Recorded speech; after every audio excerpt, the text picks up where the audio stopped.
Reikia prisimti, tu lieki bejėgis, bet tu labai garbingai žūsti, nesipriešindamas.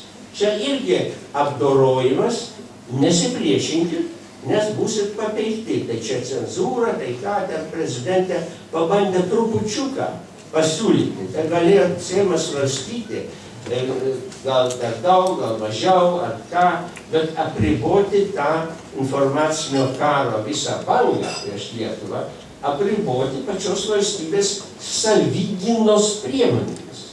Nes savigina yra negerai. Ir dar atsirado trubadūrai, šaukiantis, kad čia cenzūra, čia negalima tokių dalykų. Nu gerai, negalima, tai leiskitės į dugną.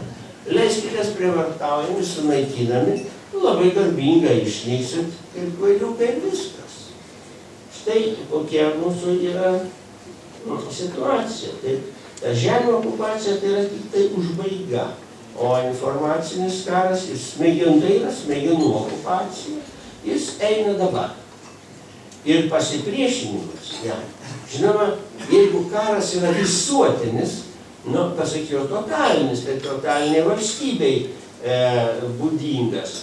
Bet tai ir šitoje srityje reikia tikro pasipriešinimo, o ne kokiu nors tave čia kapoja į gabalus, o tu patepi su vazelinu. Tai ten visai sukaposi gabalus, kiek tu ten tepsi su tuo vazelinu ir sakysi, bet davai tvirtėtų žydrų. Atsimenu tokius filmukus. Tau spjaudo į akis, drasko, o tu sakai, bidėta, davai tie žydrų. Nu, gerai, žydrūžna, ar mes padarysim savo darbą.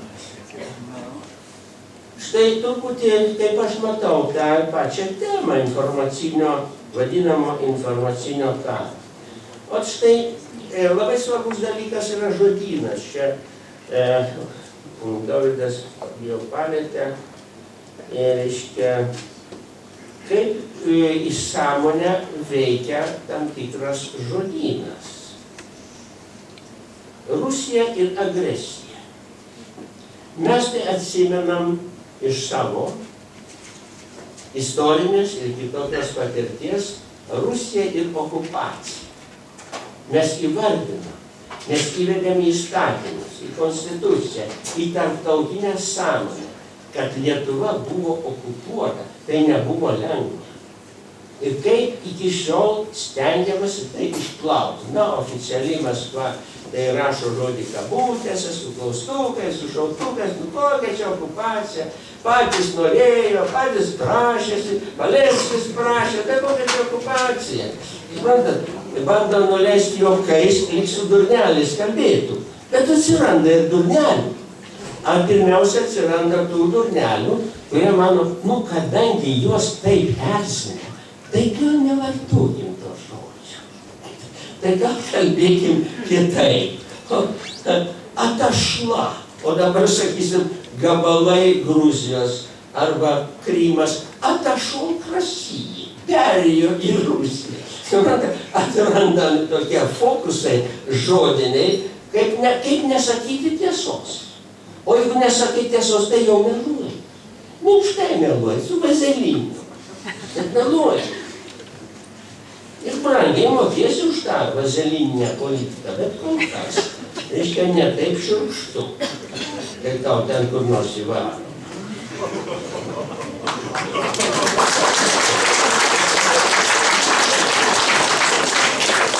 Ir dar truputį apie Lietuvos okupaciją. Mes įtvirtinom, bet ar įtvirtinom tikrai žmonių sąmonę. O kodėl tai svarbu? Todėl, kad jeigu ateis nauja okupacija ir mes visi prisiminsim ir žinosim, kad tai buvo baisus dalykas, su baisiom pasekmėm, tai mes labiau priešinsimės naujai okupacijai. O jeigu tai bus užtrinta, ten kažkas įvyko, ten galėjo būti Lietuva smetoninė, galėjo būti Lietuva tarybinė, lyg tai maždaug tas pats. Vienokia ar kitokia. Tai tada, gali būti Putininė dar, viskas išsiplauna kontūrai. Ar yra valstybė, ar yra suverenitetas ir galų galia žmonių orumas, kad jie gyvena savo valstybėje, Ar ta valstybė, ką irgi bandoma įskiepti, yra tokia netikusi, taip nieko nesugeba, kad geriau tegu ateina ten Putinas ar Mutinas ar dar kas nors ir tegu mūsų. O reiškia, iš kur atsiranda tada tokie pasakymai, prie Ruso, prie Smetonos, lyg tai būtų vieno lygio sąvokos. Yra visai ne vieno. Bet prie Ruso ar geriau buvo, ar blogiau, galima ginčytis, bet tas prie Ruso jau lieka kaip identifikacija. Bet niekas nepasakys, kad po svetimų batų buvo geriau. Iš tikrųjų, reiktų taip sakyti. Tai tau po svetimų batų geriau. Kartuoju, sveikinu už tokį požiūrį. Tai toks nelabai malonus. Bet kai tas batas buvo to sovietinio Ruso, arba nesakyk, reiškia, Ruso ir geri žmonės, kam tai tvarkoj, reikia atsargiau, nesakyt, kad čia visi Rusai tokie buvo mums, bet ta valstybė, ji dažnai vadinasi to vardu ir populiarus toksai šnekėjimas, jisai daro savo darbą. Ir dabar yra su žodžiu agresija. Prieš Ukrainą, prieš Gruziją buvo labiau nutylėta. Jie užtrynė, sumaišė, panaudojo savo įtakos žmonės ten tarptautiniai komisijai, kad lyg tai Gruzija kažką užpuolė. Nors buvo paprastas klausimas, ar Gruzijos lėktuvai pasirodė prie Maskvos? Ar Gruzijos tankai važiavo į Maskvą? Į Tbilisį važiavo kažkieno tankai. Bet Gruzijos tankai į Rusiją nevažiavo. Ne, Gruzija užpuolė. Ir tada nebelieka klausimo, kad iš tikrųjų Rusija užpuolė. Nebelieka.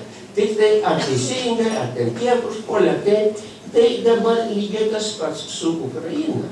Iš pradžių pasaulis reagavo, demokratinis pasaulis reagavo labai aiškiai. Agresija, užėmimas Krymo, net dar Ukraina pati nespėjo susivokti, kaip tą reikia įvardinti, vakarai įvardino, kad tai yra okupacija, agresija, okupacija ir aneksija. Neteisėti dalykai, draudžiami jungtinių tautų. Aš bandžiau klausti, ar Rusija dar yra jungtinėse tautose? Jeigu yra taisyklės, kurias prisijėmė tos valstybės, o Rusija atmeta tas taisyklės, tai gal pasakyti, ačiū, pabūkit jūs šalia jungtinių tautų. O mes čia vis dėlto bandom laikytis taisyklių, bet čia irgi jau nemandagu, jau politiškai nekorektiška. Jau pasakys, kam tu erzini? Gal dar jie susipras, gal atšauks kariuomenę, gal grąžins Krymą Ukrainai. Toks vaikų žaidimas, patys save, jie žinoma, net tie, kurie taip kalba, tai šiek tiek taip tartum kalba. Jie žino, kad to nebus, bet taip kalbant galima nieko nedaryti, arba daryti nedaug, kokias nors ten sankcijas. Ir pagazdinti, daugiau nedarykit taip, nes tada bus dar didesnės sankcijos. Ir kada jie daro daugiau, lyg ir reikia tas daryti didesnės sankcijas tada. Jau nebeišeina nereaguoti. Ir pamažu perverčia į tai, kad štai tie sankcininkai tai yra blogieji, kurie didina sankcijas. Ir, aišku, jau balsai samdyti arba įtakoti per ribotus protus, kad gal reikia tas sankcijas kaip nors atšaukti. Dabar jau visai vyksta oficialūs ir politologiniai, politiniai svarstymai, kada ir kaip atšaukti sankcijas. Taip sakant, palaiminti tą agresiją ir teritorijų užgrobimą ir tada tik tai klausimas, o kas sekantis? O kas sekantis, jeigu taip galima daryti? Tai štai, kaip ir okupacijos sąvoka mums yra gyvybiškai svarbi. Mes susidūrėm, kad Lietuvos kairieji politikai ir žurnalistai nemėgsta ir nevartoja to žodžio. Jie nori būti geručiai. O tie, kurie kalba apie sovietų okupaciją, tai jau aršus, reiškia tie anti. Nors iš tikrųjų mes kalbame tiesa, bet tiesos nereikia, nes tiesa erzina didelį kaimyną ir mūsų sūrio gali nepirkti. Čia mes tos girdėjom dalykus. Man atrodo, aš kažkur net parašiau, kad Olandai nereikalavo ištirti lėktuvo katastrofos, kurių ten šimtus užmušė, nes sūrio gali neplėkti. Olandiškas sūris labai svarbus dalykas. Tai va, pavyzdžiui, Latvijai okupacijos samprata yra gyvybiška. Mums irgi tai yra, mes ant to laikomės, ant to statėm nepriklausomybę. Sovietų sąjunga ir mes ten yra neteisė. Reikia atstatyti teisę. Ir mums pavyko atstatyti, irgi reikėjo eiti per protus ir per politikų protus. Ir laimė tada dar vakarų politikai pripažindavo, kad mes teisūs, mes turim teisę, tik per daug greit reikalauja. Mes kažkaip jautėm, kad jeigu tai nebus greitai, tai nebus niekad.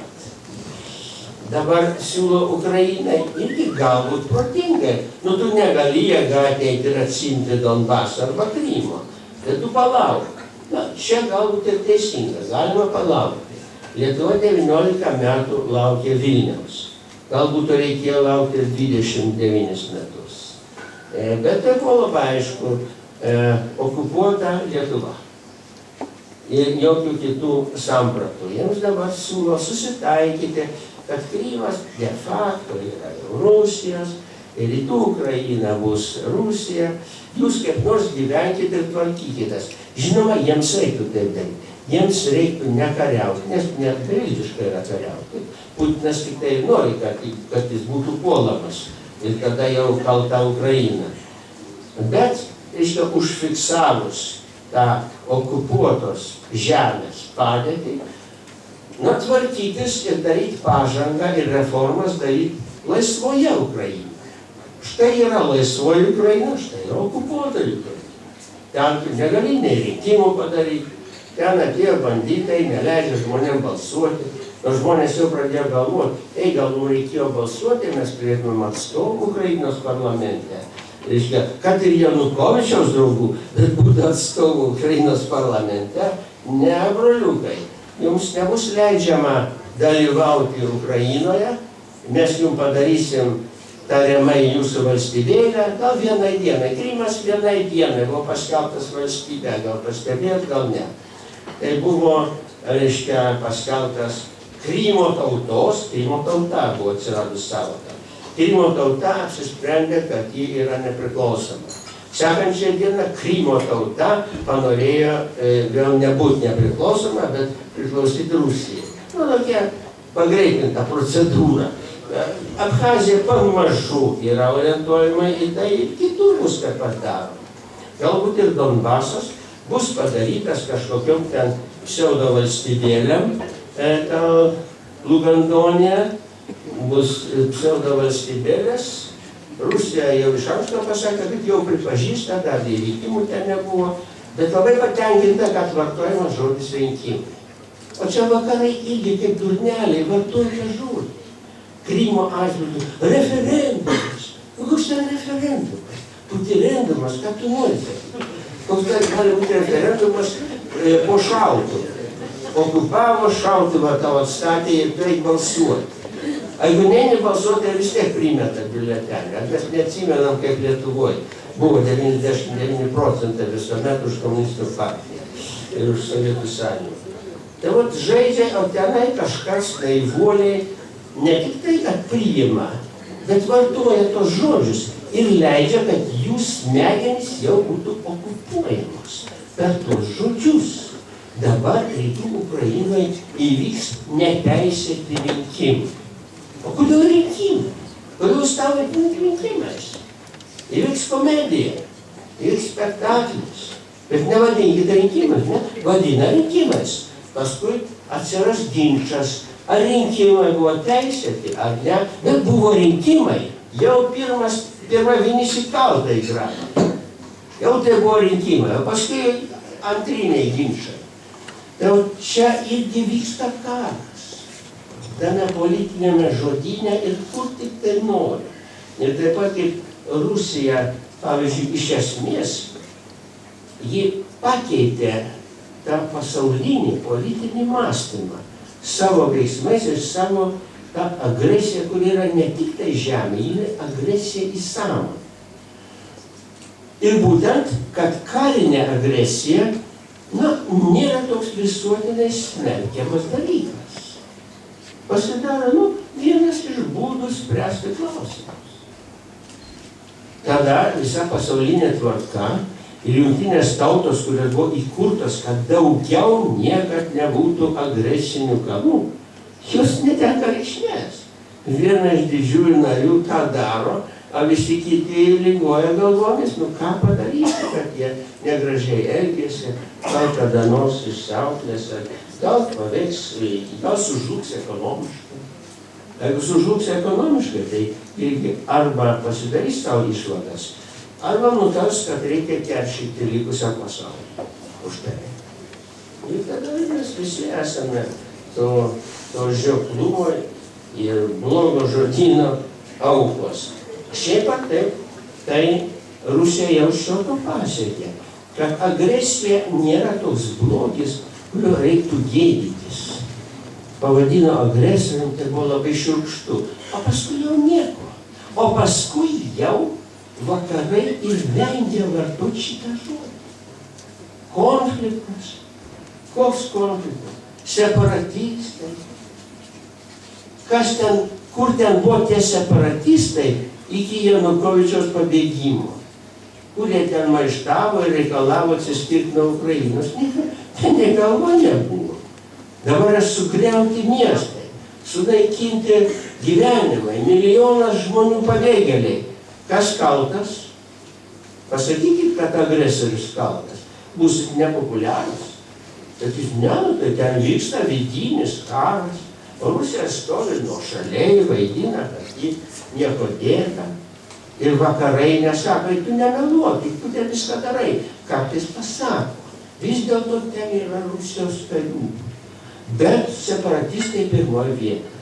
Aš kur tiesa, kas jiems moka pinigus, kas jiems davė ginklus, kas jiems davė nurodymą, hebra, pradėkim. Dabar jau pradėkim. Eikim, mes jau padėsim. Tai viskas aišku, kaip ant delno. Bet ne, vakarų politikams geriau, kad būtų ne taip aišku, nes tada galima žaisti žaidimus, tartum dar nieko ypatingo, dar gali būti blogiau. Iš tikrųjų dar gali būti blogiau, jeigu bus leidžiama, o kol kas leidžiama. Leidžiama. Galbūt tam tikros lenktynės. Ar Rusija sukels pasaulinį karą? Pirmiau, ar pirmiau sugrius? O mes ką stebėtume? Laukiam savo likimą? Išėlė daug. Bet demokratinis pasaulis nesipriešina. Pakankamai. Nors Ukraina yra fronto linija. Ji kovoja už Europą, už demokratiją, už mūsų.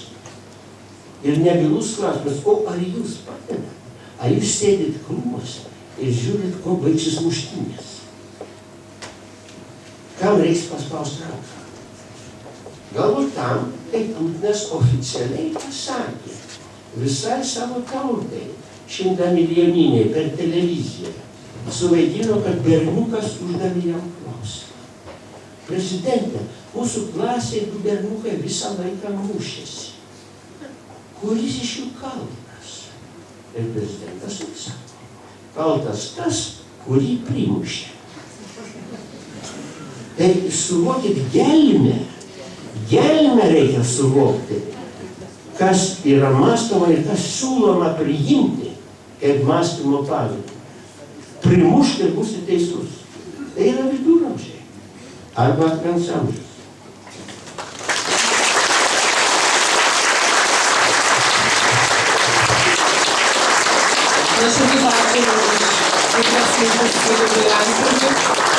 Kalbėjo visuomenininkas, žurnalistas, didis politikas.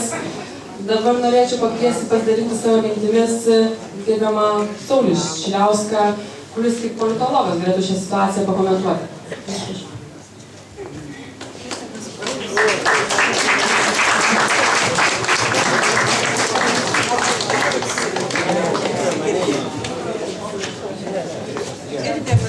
trumpi sveikinimai, kadangi nedažnai profesorius lankosi.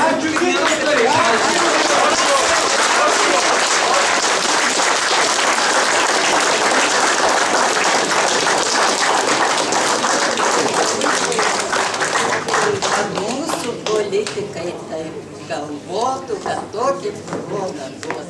Kai kurie galvoja, tik nesako.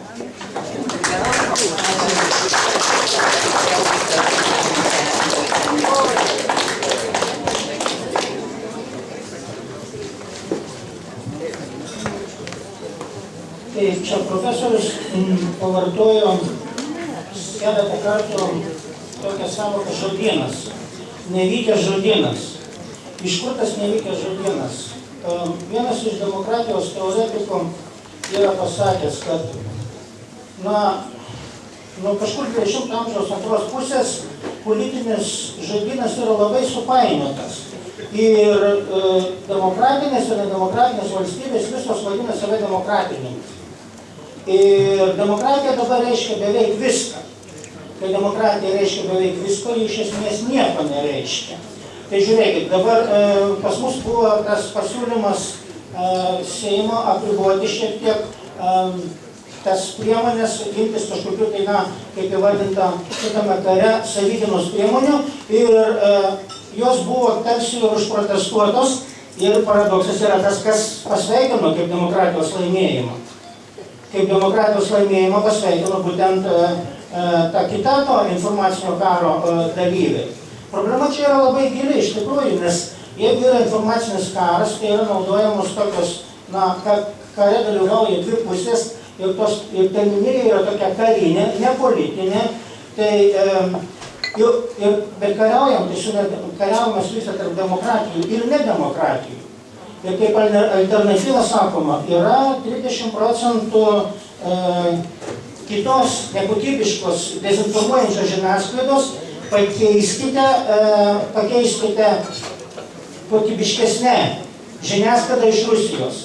Bet ar jūs galėtumėte labai daug įvardinti alternatyvių žiniasklaidos priemonių, televizijos Rusijoje? Ten iš tikrųjų daug skirtingų, bet jos vieną giesmę gieda. Ten yra monopolis, ten yra diktatūra. Ir kai yra diktatūra, ar kaip įvardinsi, diktatūrai su demokratija yra visada sudėtinga kovoti, nes demokratija yra tarsi išskydusi. Ir šioje vietoje tas nuvertinimas atsiranda iš tokių tam tikrų dalykų, čia galbūt ir ideologijos nueisim, jau dabar visi apie tai prakalbom, prie to šiuolaikinės liberalizmo krizės, apie tą vadinamąjį pluralizmą ir įvairovę. Ir tas politinis pluralizmas perina į etinį pluralizmą. Nėra vienos gėrio ir blogio sampratos, yra daug gėrio ir blogio sampratų, nėra teisių, yra daug tiesų, o jeigu taip, tai kas sakė, kad mūsų tiesa yra geriausia, jau suabejojama tokiais dalykais, reiškia, čia tas pasiklystama tose pasirinkimuose, kitaip sakant, pasiklydimas tose standartuose, vertinimo koordinatėse yra pasiklydimas ir apie tai jau kalba dabar ir žymus vakarų mąstytojai, filosofai, kad vakarų visuomenė yra atsidūrusi tam tikroje gilioje vertybinėje krizėje.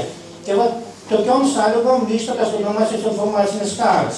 Ir aš norėčiau tik tai truputį galbūt šį kartą jau panašiai ir paoponuoti visiems. Pati savoka, ta karas ir informacinis karas, jinai iš tikrųjų gal šiek tiek gąsdino. Ir aš noriu pasakyti, kad yra netgi jau pas mus ir gana žinomų žurnalistų, pavyzdžiui, visiems turbūt žinomas yra Kęstutis Girnius, taip? Ir jis rašo, kad bent man teko skaityti, atrodo jau paskutinį, apie tai, kad Lietuva yra apsėdusi informacinio karo, kaip jis ten įvardėjo, obsesija. Tai yra tarsi per daug mes, ar ne per daug mes, aš dabar į kitus dalyvius kreipiuosi, ar kur atpažinti paprastą informacijos pateikimą nuo to, kad tai yra informacinė karinė priemonė. Kur atpažinti iš kitos pusės, sakykime, valdžios kritiką, esamos valdžios, demokratinės valdžios kritiką, nuo to, kaip apginti, kad tai nėra kažkoks tai pataikavimas ar putimas į informacinio karo priešų malūną, jeigu taip galima įsireikšti. O čia yra labai toks slidus klausimas. Tai aš ir noriu kreiptis, galbūt labiau į komunikacijos specialistus. Ir paskutinis dar dalykas, noriu tik priminti, kad jeigu mes kalbame į Klaipėdą, tai Klaipėda, Agnė užsiminė vieną tą,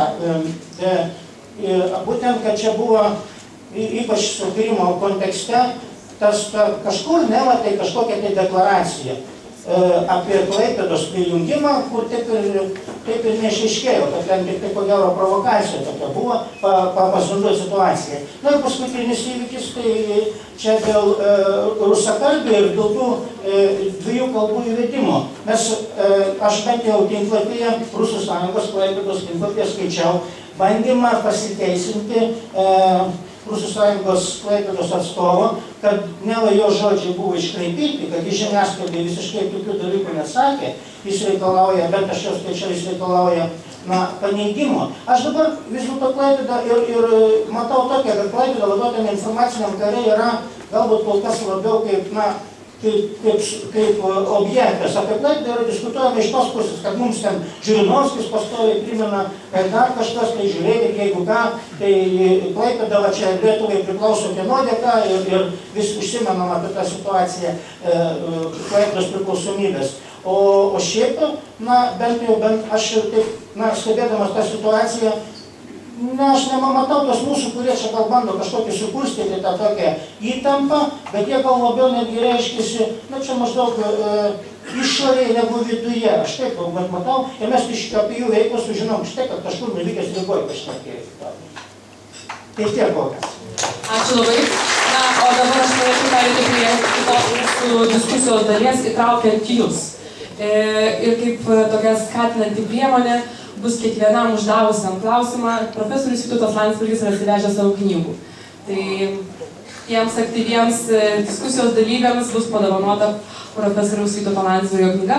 Tai matau keletą ranką, tai gal prieikite kažkaip arčiau, nes aš manau, kad be mikrofono nelabai girdės, ką jūs norite pasakyti. Ir iš karto prisistatykite.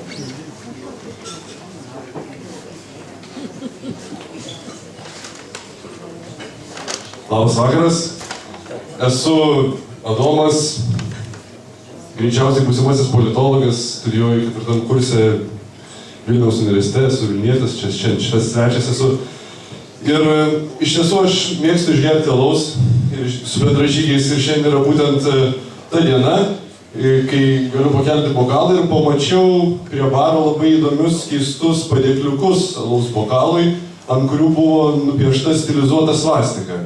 Ir labai puikiai gimė man klausimas, kad šnekame apie informacinį karą, apie informaciją plaukiančią iš rytų, bet iš esmės radikalus dešinumas, radikali, kaip sakant, tam tikra dešiniųjų vertybių pozicija taip pat yra gana naudinga Putinui ir visiems jų propaguotojams. Ir mes vakar puikiai matėme, kaip Julius Panka su savo bendražygiais žygiavo už Vilnių ir liepė Lenkų atsiprašyti už tai, kad buvo okupavę Vilnių, nors šiuo metu jie yra mūsų strateginiai partneriai. Tai tiesiog norėčiau pasiklausti gerbiamų prelegentų, ar būtent tuos radikalus, kurie lygiai taip pat naudingai tarnauja Putinui tik iš kitos pusės, ar jie irgi yra informacinio karo aukos, ar jie informacinio karo priemonės, ar tiesiog aš esu neteisus ir nebūsiu politologas niekada gyvenime. Šito Adomai palauk, kad jūs knyga veikiau žadėjau. Prašau. Tai ar čia klausimas visiems, ar konkrečiai? Tai jau čia kas... Tai prašau, profesoriu. Paskutinis klausimas suformuotas, ar jie yra aukos? Iš dalies taip. Ar jų vadai yra aukos? Ar įrankiai? Čia jau antras klausimas. Bet kodėl čia turi būti tokiam populiariam jaunimo bare svastikos kaip nors eksponuojamos? Pasiaiškinkit, prašau. Tai, ar gal yra savininkas?